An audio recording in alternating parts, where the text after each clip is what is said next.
สวัสดีครับ，大家好啊，我係泰國美鐵啊。咁啊，今次咧就想出多條片，就再講下帕胡拉曼呢尊佛牌嘅。咁啊，因為上次咧就略就介紹咗帕胡拉曼嘅一啲事蹟啦。咁啊，而家咧就泰國嗰邊咧真係好多人都係去瘋搶呢一批佛牌啊。咁啊，大家可以睇下呢段新聞喎。咁咧就係佢寫住泰文咧就係連帕胡拉曼驚啊，驚嘅意思咧就係即係俾人掃清咁嘅意思啊。咁啊，因為咧泰國人嗰邊咧就即係佢話相信啊，車橋卡薄批，即係咩意思呢？即係相信啊係可以保護到刀槍不入啊、避險啊呢啲事蹟啊。咁所以就令到泰國人嗰邊咧特別係恐勁啊，即係恐敬府啊，應該話恐敬府嘅人咧就哇掃晒呢一批佛牌。咁啊，呢段新聞呢，就係泰國嘅七色電視台所出嘅一篇報道嚟嘅。咁啊，所以係一個主流嘅報道啊。咁佢都講話哇，即係泰國嗰邊真係好活躍啊。咁所以泰國嗰邊咧真係好多人去搶購呢一批佛牌嘅。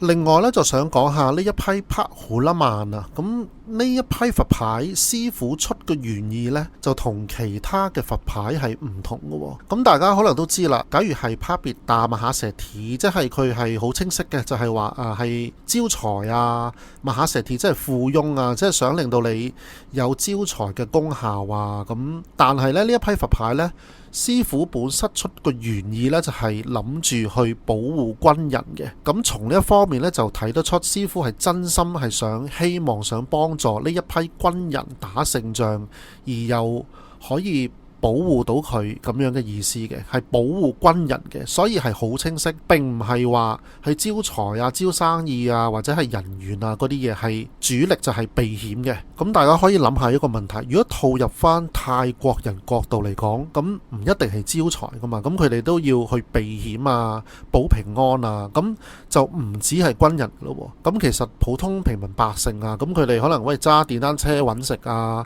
或者係揸嘟嘟啊，即係佢哋都想避開交通意外，咁所以佢哋呢都想去請呢一批佛牌嘅。所以嗰個信息啊係好清晰嘅，就係避險、刀槍不入、保平安咁樣嘅。咁但係想講下呢批佛牌啦，大家都知啦，即係有幾批唔同嘅材質嘅。咁啊純金版呢就有30尊，咁但係呢，即係我自己睇過咁多資料啊，咁基本上呢30尊嘅純金版呢，喺市場上已經消失晒噶啦，即係你揾唔到啊。咁根本就唔知落入喺邊啲人手中。咁有啲人呢就話係喺軍人嗰邊嘅，咁或者係一啲有錢嘅人啊，我哋唔知啦。咁總之佢哋就收埋，係唔會放出嚟嘅。咁大家如果見到市面上有純金版放出嚟呢，咁啊真係要萬倍小心啲啦。咁啊真係要認清楚對方嘅身份係咪騙子嚟嘅嚇，或者係咪攞啲假嘅牌咧賣俾你啊？而純銀版咧就有500尊嘅。咁純銀版咧就我哋呢啲星斗市民咧就勉強可以接觸到嚇。咁啊因為有500尊嘅。咁啊由於我哋最有機會接觸到啦，即係有咩叫有機會接觸到咧？咁當然就係價錢嘅問題啦，係即係你有錢咁基本上都請到純銀版嘅。咁係睇下幾多錢嘅啫。咁樣，咁所以個價格嚟講呢，跌嘅機會呢係比較微啲嘅。咁即係大家都知道啦，可能有啲新牌出現咗啊，咁個價格好浮動嘅，哇！一出現呢就會有搶購熱潮，咁啊令到一批佛牌就即係好多人去想請啊，咁令到個價格提高嘅。咁但係呢批佛牌，因為頭先我講過啦，我哋係可以接觸到純銀版比較高材質啲，咁所以嗰個市場價格嗰個跌幅咧就會微啲嘅。咁啊，另外咧仲有紅龍也版啦，同埋綠龍也版啦，都可以接觸到嘅。呢兩批嘅材質都可以接觸到嘅。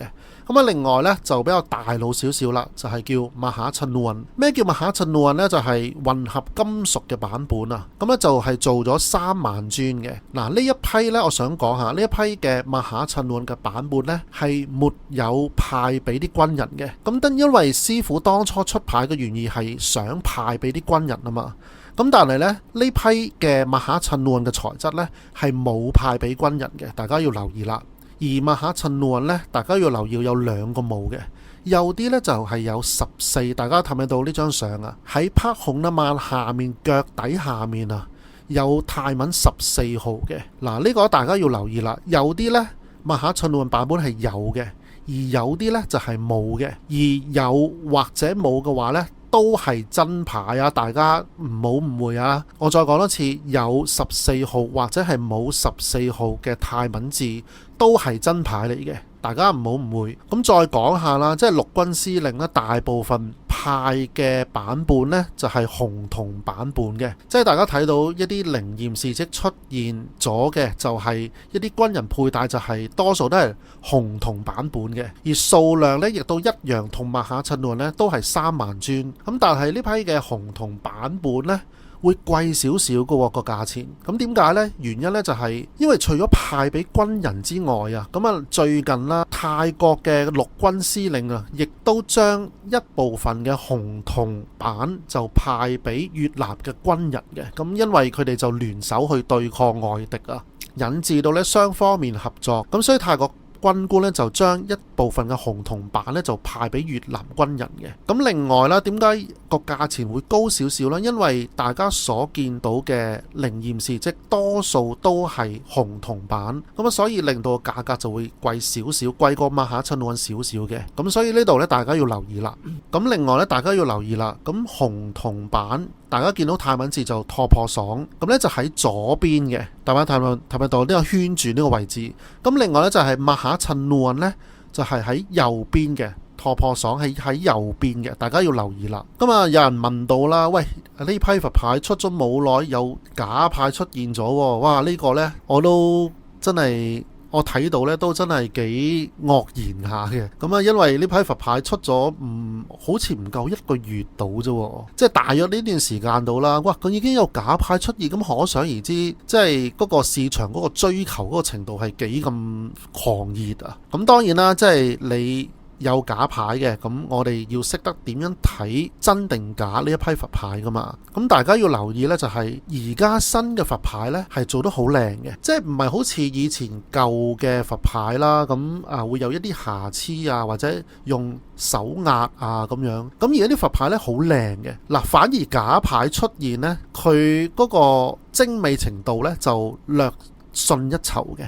即係會差緊少少嘅。如果大家有緣見到帕虎林曼真牌，即係攞上手見到你，即係大家可以用個鏡啊去照下佢嘅即係精細程度係點樣嘅。同埋我想講呢，之前呢就只有紅銅版有假牌，咁但係呢而家就馬哈陳亂呢一批嘅材質呢，亦都有假牌出現啦。咁啊另外呢，紅龍也同埋綠龍也版呢，亦都有假牌嘅出現啊。咁啊，大家要留意嘅呢度。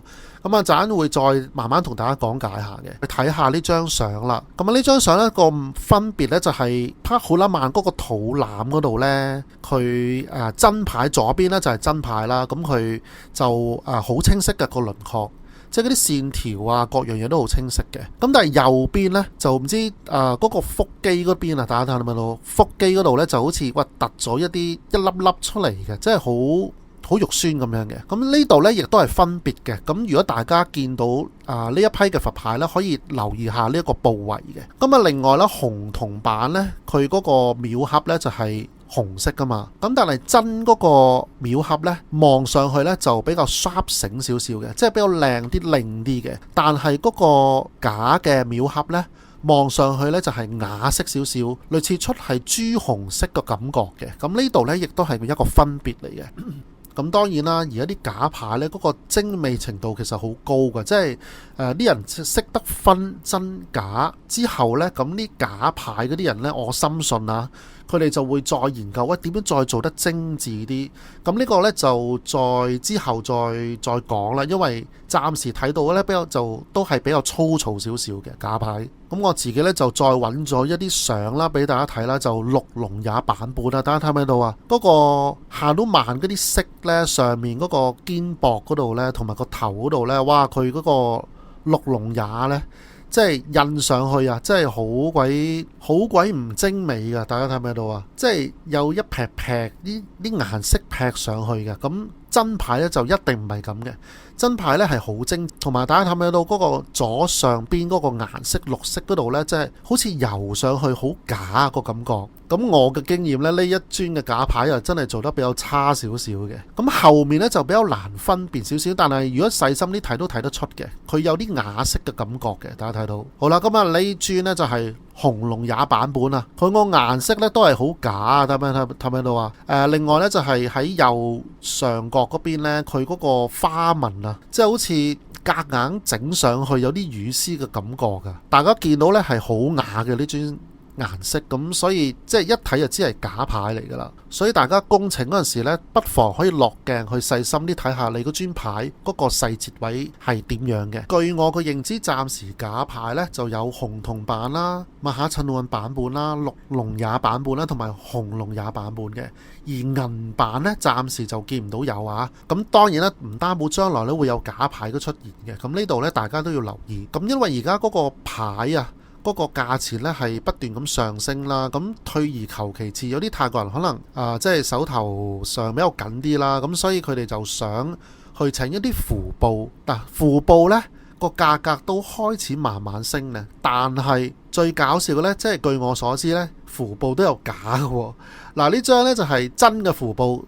咁啊，大家睇到係嗰個顏色咧係好光鮮嘅，白色白雪雪咁樣嘅。咁但係我見到假嘅咧就係有少少黃嘅感覺嘅，即係望落去咧就好似好舊咁樣嘅。咁但係呢一批牌係新牌嚟噶嘛，即係唔會係話係舊噶嘛。咁但係咧我就冇準備張相俾大家睇，咁所以大家認住呢一張係真嘅符布先嚇，就類似係咁樣嘅情況嘅。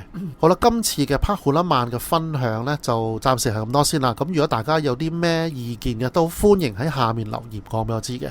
咁啊，下次再講個其他話題。拜拜。